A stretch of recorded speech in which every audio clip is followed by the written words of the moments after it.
All right, so today I'm going to talk about some questions that I have about Jesus. Do any of you guys wonder things about Jesus? Just curious. When I say that, does like a question you've had about Jesus come to your mind? Okay, cool. Put your hands down. I just want to see that there are people with questions because I have questions too. Some of my questions are perfectly normal, human, ordinary questions. Like sometimes I wonder, what was Jesus' favorite color? Like, just it's not something important. I just like to know. It'd be cool. Sometimes I wonder if Jesus was like a ketchup on his hot dog guy or a mustard on his hot dog guy. I wonder those things. Sometimes I wonder more serious stuff. Like, I wonder, what kind of stuff did Jesus think is funny? Like, I don't know if you guys ever, like, on, I don't know, TikTok or Instagram or something, see comedians that tell jokes, and some of your friends are like, this guy's so funny, and you're just like, really?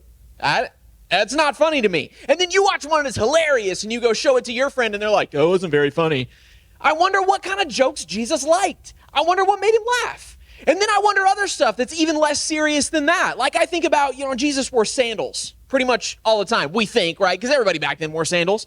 He walked outside a lot. He walked outside where it was dirty and it was wet. You know what happens to me when I walk around in sandals when it's dirty and wet? My feet reek. So sometimes I wonder, did Jesus' feet smell bad?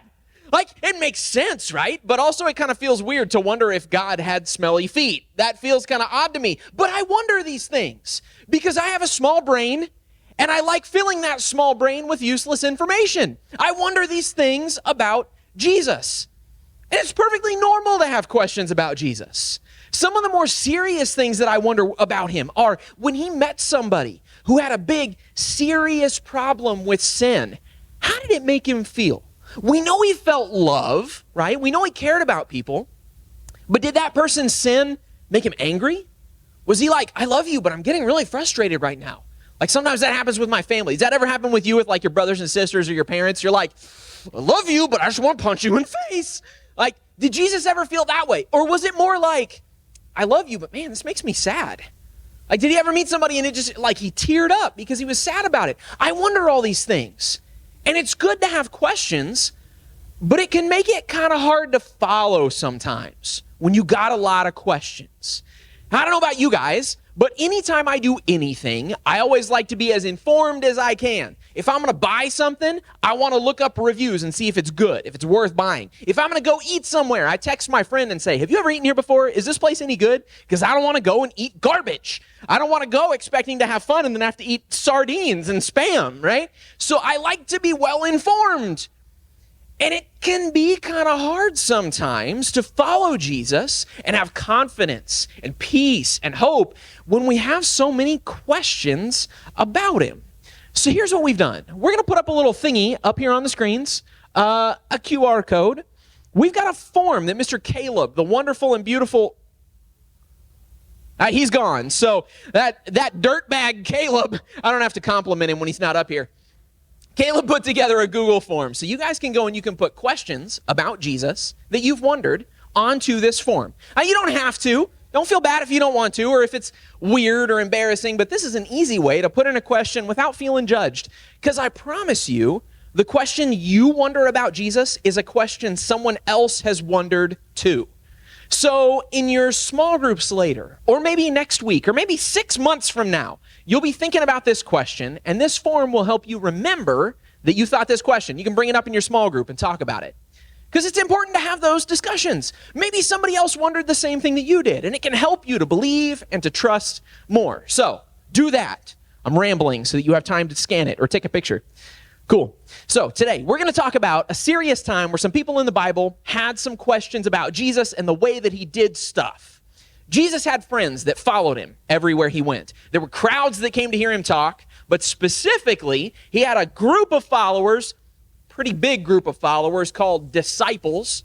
And out of that group, he had a smaller group of like 12 people, give or take a couple over time, that were called apostles. And those were people that went with him everywhere. Now, you would think that those 12 people probably knew Jesus pretty well, right? They went with him everywhere. They slept in the same places he did. They ate the same food he did. They heard him teach. There were probably times where Jesus is like, hey, can you go distract those crowds? I have to go pee. So they knew Jesus really well. They'd been with him around the clock. But they still had questions, just like we do. They wondered stuff about him. And one day in particular, something kind of weird happens, and it causes them to ask questions about their dear friend and leader, Jesus. Here's what happens. This is from the book of Mark, chapter 4. I'm going to read 2 verses. Wait, no. 3 verses. I can't count. Okay, here we go. Mark chapter 4. Jesus had been teaching on the side of a lake, and Jesus says, hey, let's go over to the other side of the lake. So leaving the crowd behind, they took Jesus along in the boat. There were also others in the boat that were with him. That would be his 12 apostles. As they were rowing, a furious squall, which just means big storm on the water, big water storm comes up, and the waves started breaking over the edge of the boat so that it was nearly swamped. So a storm comes up, and it's not just a little storm. It's not a little bit of wind or a little bit of rain. It's so much that water's splashing into the boat and about to sink the boat. These guys are freaking out. They're scared that they might sink. They're probably feeling incredibly sick from the boat tossing them from side to side. It's terrible, and they're scared. So they come to find Jesus. Guess where he was? Jesus was in the bottom part of the boat, asleep. Jesus had gone below deck, found a bed, and in the middle of a storm, he's just snoozing away. And the apostles come in and they say this. They wake him up and they say, "Teacher, don't you care if we drown?" They say, "Jesus, we're going to die. Don't you care?" Now, that may seem like a silly question to us because we know Jesus cares. But I've wondered things like that before. Sometimes my kids will come in from outside playing and the door's wide open. And I've told them 85 times, you're going to let the cat out. And I come and ask my kids, "Don't you care about our cat? If you do, why don't you close the door?" Or more serious things, right? Sometimes I'll see somebody who will go make a bad decision, like a serious bad decision, not just leaving the door open, a serious bad choice. And then they come to me and they say, "Man, I messed up." And I offer them some advice. And then the next day they go and do it again. I'm like, dude, don't you care? Like, seriously, if you care, shouldn't your actions change? And this is what they say to Jesus. "Jesus, don't you care? Why are you sleeping? We're going to die. Don't you care?" And they begin to wonder. They begin to ask questions about Jesus. That's a pretty big, pretty serious question to say, "Don't you care?" This is their friend. And they're questioning his friendship. They're questioning his love. Don't you care? And they found it hard in that moment to believe. But do you know how Jesus responds? Jesus, totally calm. Jesus is totally calm in the middle of this storm. Jesus gets up, and it says he rebuked the wind. So basically he gets up and he yells at the wind, which I love. He's like an angry old man yelling at the sky. "Oh, stop, get off my lawn." He gets up and he says, "Wind, stop, quiet, be still." And it does. And it completely stops. Like, this storm is so crazy. There's water coming up over the side of the boat, and the waves don't go down by a little. They just stop. The wind doesn't go from like tornado down to little breeze. It just stops. The clouds leave. Everything's good in an instant. And Jesus, I mean, he had to yell to be heard over the wind, but when he looks around at the apostles, he's not freaked out. He's pretty calm. He says, "Guys, why didn't you just trust me? Why didn't you just believe? What's the deal?" Here are his exact words. Jesus says, "Why are you so afraid?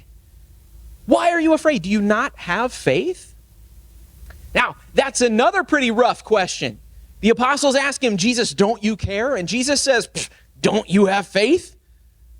And most of the time when we read that verse, it kind of sounds like Jesus is that really grumpy math teacher at your school who's just mean. They ask him and he's like, "Don't you have faith? Sit down." But that's not how I read this. I think when Jesus says this, Jesus is saying it with compassion. I think he's saying, "Guys, why are you afraid? Don't you have faith? Like, use your faith. Don't be afraid. Why are you afraid?" I imagine, like that question I asked earlier about how Jesus responded, I think Jesus was probably a little bit sad as he asked this question. Like, "Guys, why are you afraid? You don't need to be afraid." Now, this to me is kind of crazy. The apostles can't believe that Jesus has this kind of power, a power that can stop storms, a power that lets him never be afraid. But for Jesus, this is nothing. He does this kind of stuff all the time. Let me give you an example. My wife and I, we're very different people. We're good at very different things. Something that I am good at is words. I do words good. So I can speak and it doesn't scare me. I can spell pretty well. I can pronounce stuff okay. English is easy for me. But you know what I can't do? Count.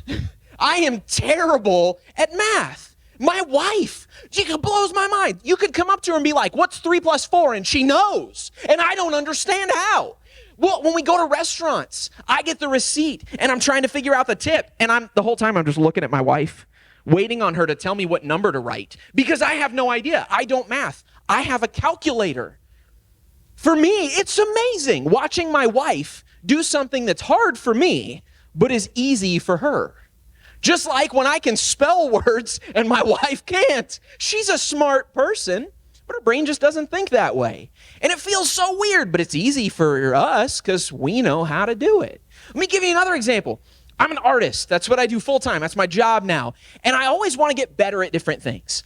I'm pretty good at just drawing stuff, but colors, getting colors that like look really cool and punchy and exciting, colors are kind of hard. Sometimes when I color, it's just like, this looks kind of blah. So I've started watching videos of guys that show how they do colors. Here's a picture from a video that I found. This is like the thumbnail picture. I found that on YouTube and was like, that looks cool. Those people look cool.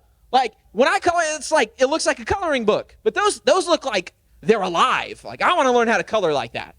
So I start watching this video. And this guy's showing me how he colors skin. The first person that he colors is like an African-American person with super, super dark skin. Now, if I was going to color an African-American person who had very dark skin, I would use brown, right? That's colors. He did. Show the next one. Purple. Like I start watching this video and I'm like, I clicked on the wrong video. This guy's dumb. It's not, people aren't purple. But then I watched the video and the picture actually turns out looking real good. Then he goes on to do the next guy. And this guy had like lighter skin and almost kind of looked like he had a sunburn, kind of reddish skin. And he started with green. You may not have noticed, but people aren't green. So he starts this video and I'm like, bro, you're dumb. This is not how, but we're not drawing the Grinch, are we? Like, people are not green. But sure enough, as he made the picture and as he added color, it looked right. Somehow, as he started adding in the pinks and the peaches and the reds and the whites, it started to look correct. And it blew my mind. And the question I had was, how? Like, how did you know that was going to work? How did you look at me and say, yeah, I'm going to start with green? No, that's not how it works, but it is. But for him, it was effortless. He'd done it so much, he just knew. He knew it was going to work. It was easy for him, but it blew my mind. I don't think that way. And that's what we see with the disciples. They're sitting in this boat, in this storm, and all they can think is, I'm going to die. First, I'm going to throw up in the water, and then I'm going to die. Maybe I'll even throw up again after I'm dead. This is terrible. And they come down to Jesus, and Jesus is sleeping. And when they wake him up, he's not Have you been here the whole time? I said bad things about you. So they're like, Jesus, how can you respond this way? But for Jesus, it was easy. For Jesus, it was just as easy as that dude coloring green people. Or my wife adding numbers. It was just easy. And it blew the apostles' mind. But here's the thing. It didn't matter to Jesus. Jesus didn't get angry because they didn't understand. The reason Jesus asked them why they didn't have faith was because Jesus wanted them to have peace. Jesus wasn't angry that they had questions. Jesus was kind of sad that they got so tied up in their questions and the things they didn't understand that it stopped them from seeing the truth, and it stopped them from having peace. Most of the time, it doesn't make my wife angry that I can't math, but it does make her angry when I argue with her about her math, because she's right and I'm not.